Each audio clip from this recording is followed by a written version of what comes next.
C'est parti, on va se maquiller ensemble. Je vais te présenter la palette numéro 10. Il y a des petites teintes irisées qui sont magnifiques. On va travailler ensemble cette palette. Je te le dis, la base, c'est la base. Elle va vraiment venir protéger ta peau des agressions extérieures et du coup permettre aussi une meilleure tenue au niveau de ton maquillage. Tu peux soit partir sur la base éclat, c'est celle qui va hydrater ta peau, je la conseille pour les peaux sèches d'ailleurs. Elle va te laisser un côté glow au niveau du visage. Tu peux même utiliser celle-ci l'été, juste en base comme ça, pour donner le côté illumination, un teint beaucoup plus lumineux, voilà. Et sinon tu as la base matifiante, donc celle-ci par contre elle va venir pour les peaux à tendance grasse, un petit peu donner le côté mat à ta peau et empêcher que tu brilles. Je me maquille quasi tout le temps avec mon fond de teint préféré qui est le fond de teint en crème. Bon, aujourd'hui je me suis dit peut-être qu'ils en ont un peu marre de voir toujours les mêmes produits, donc je vais travailler avec mon fond de teint sérum qui est un soin à base d'acide hyaluronique.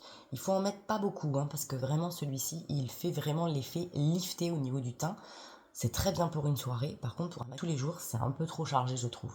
Donc léger vraiment. Parce que j'applique mon fond de teint, tu me vois certainement faire en fait, je mets très peu de matière en dessous des yeux. Parce que du coup c'est là où on a souvent des rides et ridules. Pourquoi je te dis qu'en fait ce fond de teint, je te le conseille principalement pour faire tes soirées, water résistant. Donc en fait il va vraiment rester résisté si tu transpires, si tu danses, si tu t'éclates en soirée, ça ne bougera pas. Ton teint ne va pas filer dans tes rides et ridules. Je continue sur ma lancée à travailler mon contouring et mon blush avec les Berry You. Parce qu'à mon sens c'est vraiment le produit dont tu vas tomber amoureuse. Il est tellement facile d'utilisation, c'est des effets crème, ultra simple à appliquer. Si t'es pas une pro du make-up et que t'as peur de faire des bêtises, pars sur les Berry You, c'est une valeur sûre, tu ne feras jamais de bêtises grâce aux Berry You. Donc là quand t'as appliqué comme ça, tu viens travailler pinceau, tu viens étirer la matière, donc toujours vers l'extérieur de ton visage, pour pas redescendre trop le bronzer au niveau d'ici, sinon ça va tirer tes traits vers le bas. Je me demande souvent aussi, est-ce qu'il faut que je mette du bronzer au niveau de mon front ? Je ne sais pas s'il faut faire du contouring. La technique c'est que tu poses 2 doigts au-dessus de ton sourcil, et tout ce qui déborde là, tu vois, tout ce qui dépasse ici, tu peux bronzer. Si tu vois que quand tu mets tes 2 doigts, tu as un tout petit front et qui dépasse rien, et que tu as tout de suite les cheveux, tu ne fais pas de bronzer, ça sert absolument à rien.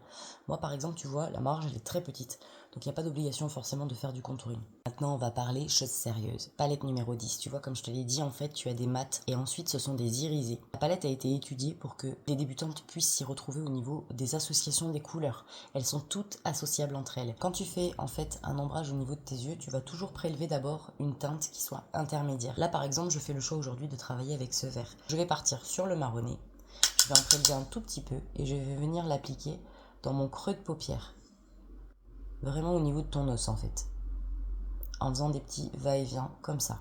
Cette teinte là tu peux aussi la mettre en ras de cils inférieur. Donc pareil, tu viens prélever un petit peu de ta matière, tu vas venir l'appliquer en ras de cils. Quand tu as fait ça, tu viens prélever en fait le vert. Il est magnifique. Et celui-ci, je vais venir l'appliquer sur toute ma paupière mobile.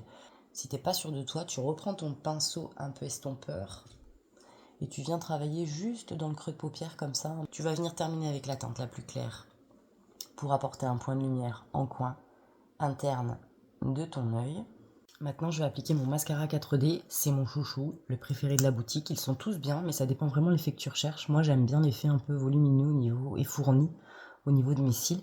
Donc, c'est pour ça que j'utilise celui-ci principalement. Aujourd'hui, tu peux l'avoir encore en cadeau jusqu'à cet après-midi. Si tu commandes 3 produits, tu auras le mascara 4D en cadeau d'une valeur de 36 €. Je laisse admirer, j'ai mis seulement une couche là déjà. Et tu peux voir que par rapport à mon autre œil, les cils sont vachement déployés. Pour ce qui est de la bouche, je choisis de faire un petit contouring avec le Monade. Ça, ce sont des rouges à lèvres crémeux. Tu peux un petit peu ombrer aussi, accentuer les coins pour donner un petit peu de profondeur et créer un petit dégradé. Et donc là, je fais le choix de travailler avec le Naughty Biscotti. Un beige, un petit peu légèrement abricot. Donc j'en mets pas partout, j'en mets principalement au centre. Je tire légèrement sur le beige orangé, il est vraiment, je l'adore, c'est mon préféré. Je te propose beaucoup de make-up plutôt facile parce qu'en fait, à mon sens, il n'y a pas vraiment d'utilité à te créer des make-up très compliqués puisque si à la maison après, tu n'arrives pas à les reproduire, moi, le but vraiment, c'est de pouvoir se réapproprier le make-up quand on a laissé tomber ou quand on ne s'est jamais maquillé ou quand on commence à apprendre à se maquiller et que ça reste un plaisir. Dis-moi en commentaire si ce petit maquillage t'a plu. Des bisous, prends soin de toi, à très vite.